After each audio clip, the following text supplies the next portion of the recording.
네, 오늘도 주연을 사모하며 주의 전에 나오신 모든 교우들을 환영하고 축복합니다. 또 교회 새 일꾼을 세우는 선거에 참여하시는 우리 교우들 사랑하고 축복합니다. 오늘도 우리 예배 가운데 선거 가운데 주님 은혜와 평강이 함께 하실 수 있기를 간절히 바랍니다. 그동안 3주 동안 진행한 2021년 항전지 선거에 참여하신 교우들에게 감사를 드립니다. 사실 이번 항전지 선거를 준비하면서 걱정이 조금 되었습니다. 이 코로나 가운데서 선거를 안전하게 잘 진행할 수 있을까? 또 우리 교우들께서 그동안 나오지 못한 분들이 많이 계시는데 어려움을 무릅쓰고 또 선거에 참여하실 수 있을까 걱정이 조금 되었습니다. 그러나 1차 공천투표와 2차 본투표에 예상을 뛰어넘는 많은 교우들이 참여해 주셔서 선거를 은혜스럽게 잘 진행할 수 있었습니다.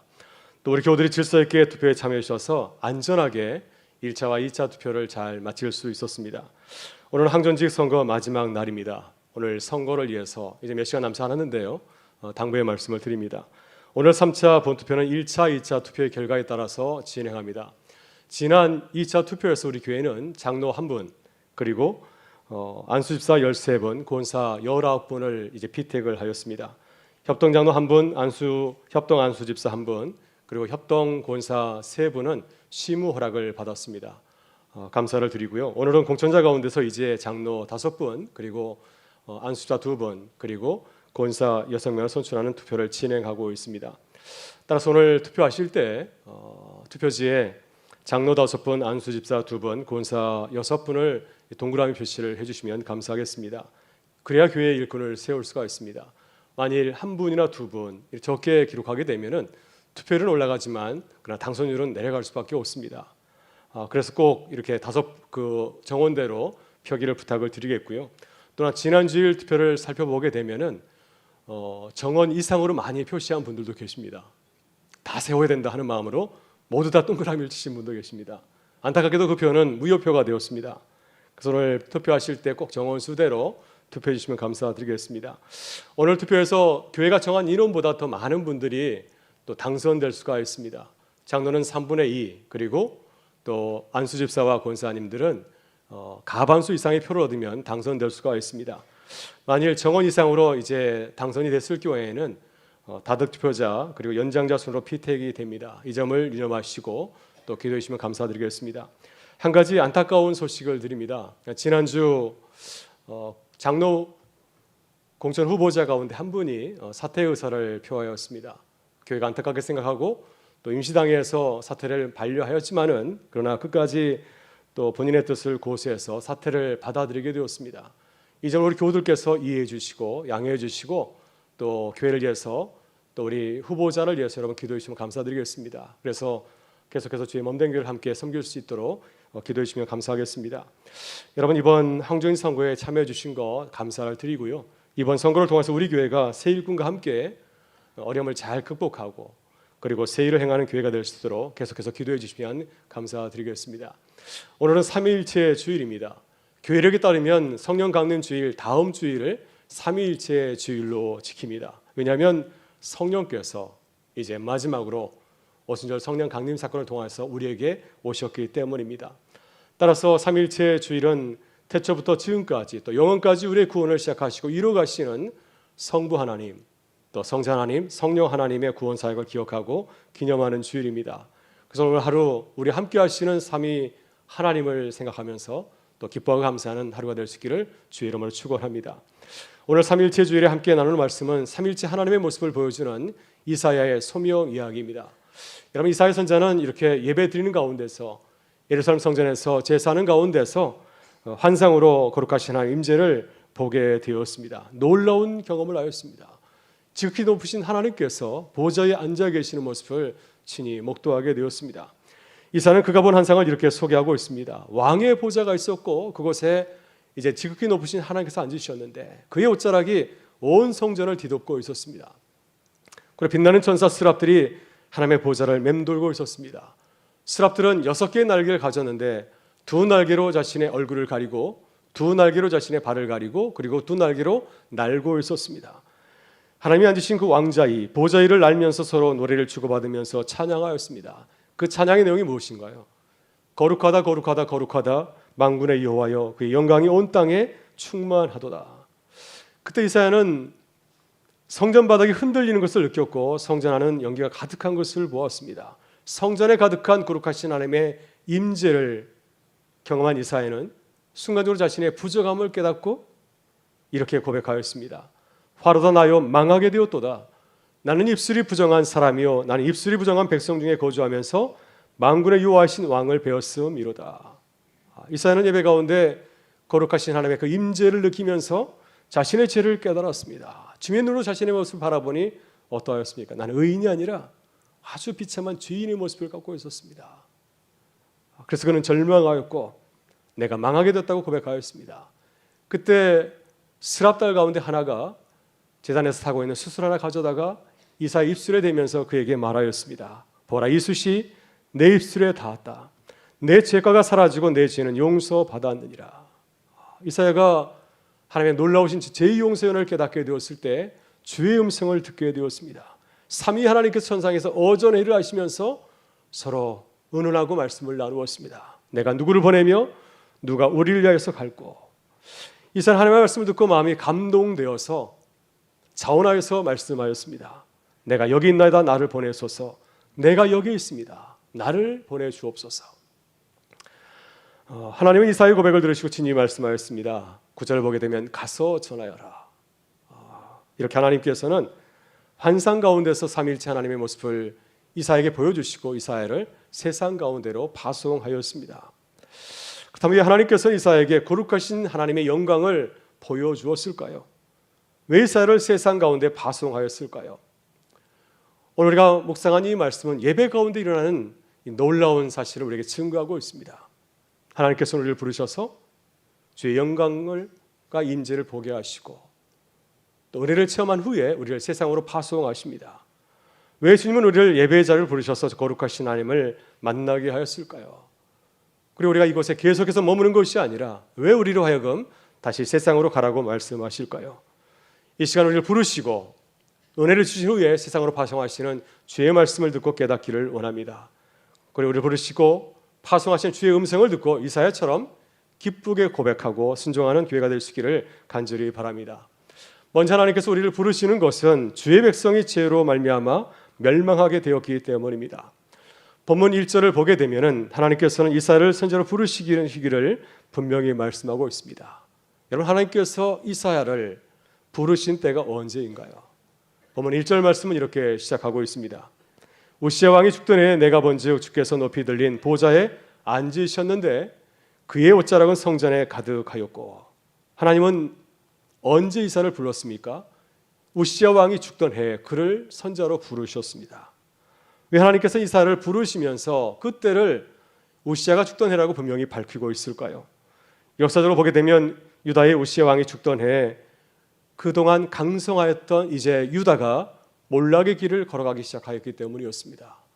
또한 그때는 고대 근동 지역에서 초강대국 아수르를 세운 디글라 블레셀이 왕으로 즉위한 때이기도 하였습니다.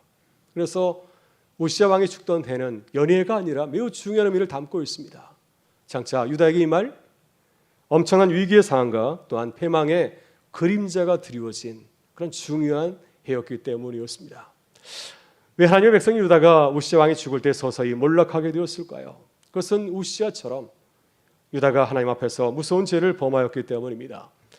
여러분, 역대하 66장을 보게 되면 우시야 왕의 이야기를 소개하고 있습니다. 우시야 왕은 어떤 왕이었을까요? 우시야는 52년간 왕위에 있은 왕이었습니다. 여러분, 유다의 왕들 가운데서 52년 이렇게 긴 세월 동안 왕위에 있는 왕이 그렇게 많지는 않습니다. 그는 참으로 놀라운 은혜를 받은 왕임이 분명합니다. 그는 좋은 자질을 가진 왕이었습니다. 적군 블레셋을 물리쳤습니다. 강력한 국가 방어 체계를 구축을 하였습니다. 잘 준비된 군대를 가졌고 또 경제적으로도 나라를 크게 발전시키는 왕이었습니다. 그리고 스가랴 선지자로부터 하나님을 두려워하는 법을 배운 왕이었습니다. 그는 하나님께서 그를 도우셔서 그는 강하여졌고 또 그의 명성이 세상에 널리 퍼지게 되었습니다. 근데 우시야는 참으로 안타깝게도 그가 크게 성공하였을 때, 유명해졌을 때 그만 교만해져서 끔찍한 일을 저지르고 말았습니다. 하루는 그가 성전에 들어가서 직접 제사를 집례하려고 하였습니다. 여러분, 제사는 왕에게 주어진 것이 아니죠. 제사장만이 하나님께 제사를 드릴 수 있는 구별된 일이었습니다. 그런데 그는 본인이 들어가서 제사를 드리려고 하였습니다. 이 모습을 목도한 제사장 아사랴와 80명의 제사장들이 그를 극구 말렸지만은 그는 제사장들 다 물러가게 하였습니다. 우시아가 이제 제단에 향로를 들고 제사를 드리려고 할 때 그의 길을 맡고 있는 제사장을 향해서 화를 버럭 지르게 되었습니다.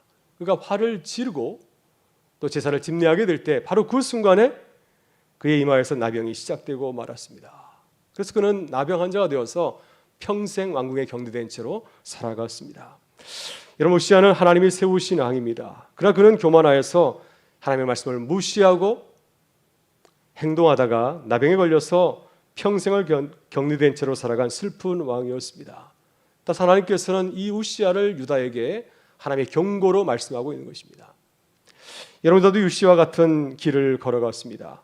하나님의 백성이지만 하나님의 말씀에 순종하며 살아가지 못하였습니다. 그래서 하나님께서는 유다 백성이 죄를 회개하고 돌아서지 아니하면 우시아와 같은 비극적인 운명을 맞이하게 될 것이라고 그들을 경고하고 있는 것이죠. 그래서 오늘 이사를 소개하면서 우시아 왕이 죽던 해에 이사를 불렀다고 말씀을 하고 있습니다. 여러분, 보면 바로 앞에 있는 이사야 5장을 보게 되면 유명한 포도원의 노래가 나옵니다. 이 포도원의 노래에서 하나님은 우시아처럼 하나님의 말씀을 순종하지 않고 무서운 죄를 지은 유다를 바라보면서 탄식하고 있습니다. 이사야 5장 1절과 2절에 나온 이 포도원 노래는 이렇게 시작을 합니다. 나는 내가 사랑하는 자를 위하여 노래하되 내가 사랑하는 자의 포도원을 노래하리라. 내가 사랑하는 자에게 포도원이 있으며 심히 기름진 사내로다. 땅을 파서 돌을 제하고 극상품 포도나무를 심었도다. 그 중에 망대를 세웠고 또 그 안에 술투를 팠도다. 좋은 포도 맺기를 바랐더니 들포도를 맺었도다. 이 포도원 노래에서 포도원 주인은 누구를 말할까요? 그 주인은 하나님이십니다. 그렇다고 한다면 이 포도원에 심겨진 포도나무는 누구를 말하겠습니까? 그들은 하나님의 백성인 유다 백성이죠. 포도원 주인은 가장 좋은 곳에 포도원을 만들고 또 좋은 포도나무를 심고 좋은 열매 맺기를 기대하였습니다. 하나님이 기대하신 좋은 포도 열매는 어떤 포도 열매였을까요? 오늘 본문 5장 7절을 보게 되면 주님 이렇게 말씀하십니다. 물은 만군의 여호와의 포도원은 이스라엘 족속이요 그가 기뻐하시는 나무는 유다 사람이라. 그들에게 정의를 바라셨더니 도리어 포악이요 그들에게 공의를 바라셨더니 도리어 부르짖음이었도다. 공의와 정의가 가득 찬 나라를 세우기를 원했는데 유다사의 유다 백성들은 어떤 나라를 세웠습니까? 포악과 부르짖음이 가득한 나라로 만들어 버렸다고 하는 것입니다. 그들이 맺은 좋은 포도 열매는 어떤 열매였습니까? 들포도였습니다. 유다 백성이 맺은 들포도는 다른 품종의 그러한 포도가 아니라 썩어서 고약한 냄새를 풍기는 포도였습니다. 포도가 썩어서 고약한 냄새를 풍기는 그러한 열매였습니다. 다시 말해서 유다가 맺은 열매는 하나님께서 기대하신 공의와 정의의 열매가 아니라 냄새나는 포악과 부르짖음의 열매였습니다. 그래서 포도원의 주인은 어떻게 하였습니까? 이 포도원을 허물고 포도나무를 다 불살라버리고 그리고 그곳에 다시 비가 내리지 않게 하여서 아무것도 맺지 못하는 황무지로 만들어 버리고 말았습니다. 여러분, 우시아 왕 그리고 포도원은 유다의 자아상이고 그들의 현실입니다. 우시아가 나병에 걸려서 평생을 격리된 채 살아간 이유가 어디 있을까요? 하나님께서 아름다운 포도원을 황무지로 만들어버린 이유가 어디 있습니까? 그들의 죄 때문이었습니다. 이것이 하나님이 이사를 부르신 이유고 그를 보내신 이유입니다. 유다 백성이 우시아 왕처럼 하나님 앞에서 죄를 저질러서 죄의 길로 또 멸망의 길로 걸어가고 있기 때문이었습니다. 여러분, 우리 시대는 어떤가요? 우리 시대도 나병에 걸린 우시아 또 들포도를 맺은 포도원과 다를 바가 없습니다. 이 땅에 코로나 바이러스가 극성을 부리는 것은 바로 우리의 죄 때문이라고 말하지 않습니까? 하나님을 경외하지 아니하고 인간의 교만과 탐욕으로 인해서 이 코로나가 우리에게 찾아왔다고 전문가는 말하고 있지 않습니까? 여러분, 코로나를 바라보면서 코로나와 함께 살아가면서 우리의 죄를 깨달을 수 있기를 바랍니다. 그래서 이 시대를 향한 하나님의 심판을 깨닫고 회개하고 돌아서서 새롭게 살아가는 교회와 성도가 될 수 있기를 주의 이름으로 축원합니다. 다음으로 하나님 우리를 부르신 것은 오직 은혜로만 구원받을 수 있기 때문입니다. 본문 실제로 보게 되면 하나님께서 이사야를 부르신 이유를 분명히 말씀하십니다. 거룩하신 하나님은 이제 그 거룩하신 하나님을 만나서 두려움에 떨면서 자신의 죄를 깨닫고 망하게 되었다고 절규하는 이사야에게 어떤 말씀을 하였습니까? 천사 하나가 제단에 타고 있는 수술 하나 가져다가 이사야 입술에 대면서 그에게 말씀하였습니다. 이것이 내 입에 닿았으니 내 악이 제하여졌고 내 모든 죄가 사여졌느니라. 지금 이사야는 예루살렘 성전에서 제사를 드리고 있습니다. 그래서 지금 이곳에서 예배를 드리고 있는데 제사의 목적이 무엇인가요? 왜 이곳에 나오셨습니까? 예배의 목적은 우리의 더러운 죄를 사함받고 다시 거룩한 주의 백성으로 살아가기 위해서입니다. 근데 우리는 예배를 드리면서 착각할 수가 있습니다. 내가 예배를 드렸으니 내 모든 죄가 사여지지 않았을까? 우리는 하나님을 바라보기보다는 우리의 행위에 주목할 때가 참 많이 있습니다. 내가 이만큼 정성을 다해서 예배를 드렸으니 내 예배는 분명히 받아들여졌고 나는 거룩한 주의 백성으로 거듭났을 것이라고 자신할 때가 많이 있습니다. 그러나 오늘 본문에서 하나님은 그렇게 말씀하지 않습니다. 죄의 용서는 이사야의 예배를 통해서 이루어진 것이 아니라 하나님께서 그에게 은혜를 베푸실 때 비로소 이루어지게 되었습니다. 전사 하나가 그의 입술에 이 성전에서 타고 있는 그 숯을 그의 입에 대었을 때 그의 삶 자리 가운데서 놀라운 용서의 은혜가 이루어지지 않았습니까? 그래서 우리의 모든 죄는 오로지 하나님의 은혜로만이 사해지고 또 용서받을 수 있는 줄 믿습니다. 여러분, 이사야는 거룩하신 하나님 앞에서 지은 죄를 깨닫고 고백하였습니다. 또 자신의 동족들이 유다 백성들이 지은 죄를 깨닫고 고백하였습니다. 본문 5절에서 이사야가 고백한 죄는 무엇인가요? 화로다. 나여 망하게 되었도다. 나는 입술이 부정한 사람이요 나는 입술이 부정한 백성 중에 거주하면서 만군의 여호와이신 왕을 배웠음이로다. 이사야는 자신의 죄를 어떻게 고백하고 있습니까? 나는 입술이 부정한 사람입니다. 그와 함께 살아가는 유다 백성들의 죄는 무엇이라고 고백하고 있습니까? 입술이 부정한 백성이라고 말씀을 하고 있습니다. 왜 이사야는 거룩하신 하나님 앞에서 특별히 입술이 부정한 죄를 고백하였을까요? 수많은 죄들이 있는데도 불구하고 왜 입술이 부정한 죄를 특별히 집어서 고백하였을까요?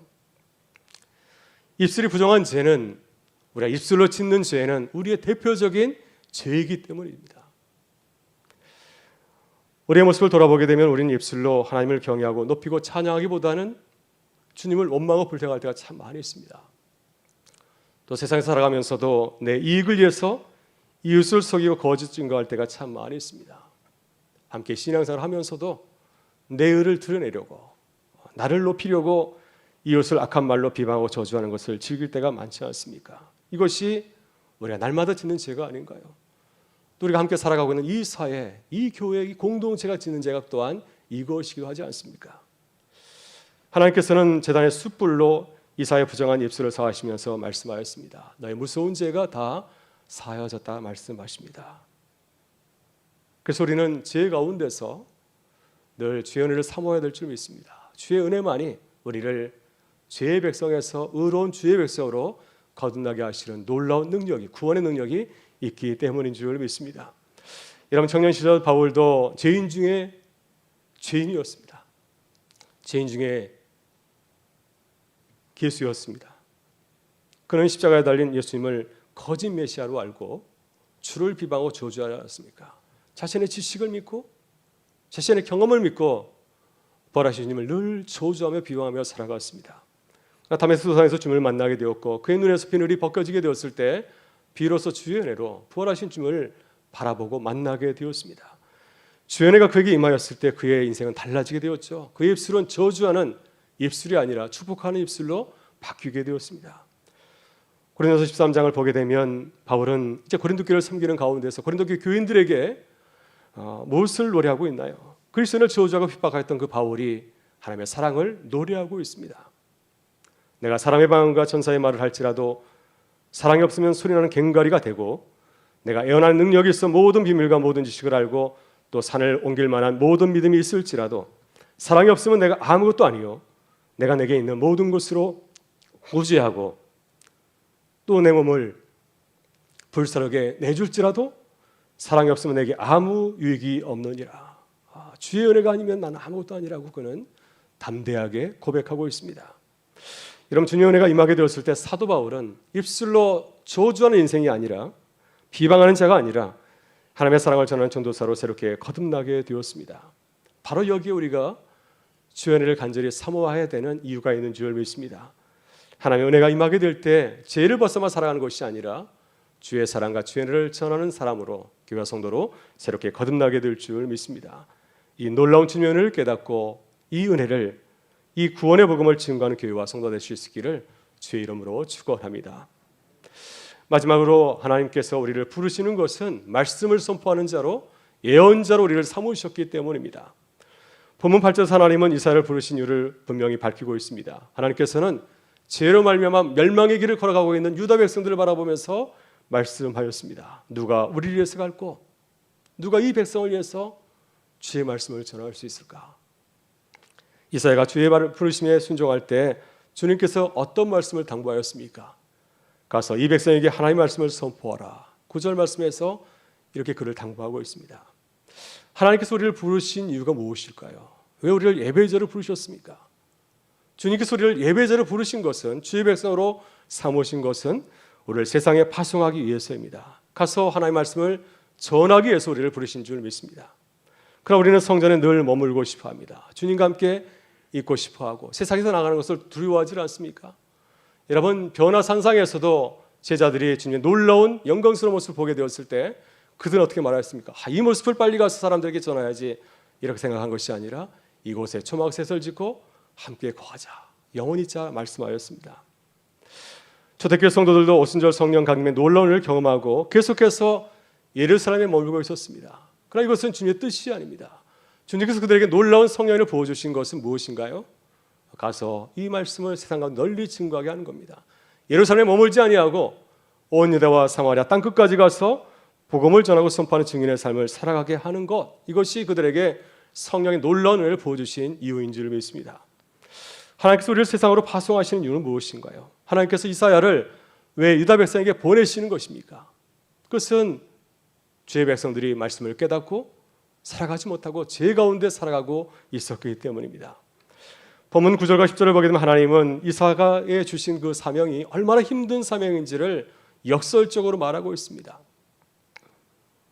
9절과 10절의 말씀입니다. 너희가 듣기는 들어도 깨닫지 못할 것이요 보기는 보아도 알지 못하리라 하여 이 백성의 마음을 둔하게 하며 그들의 귀가 막히고 그들의 눈이 감기게 하라. 염려하건대 그들이 눈을 보고 귀로 듣고 마음으로 깨닫고 다시 돌아와 고침을 받을까 하노라.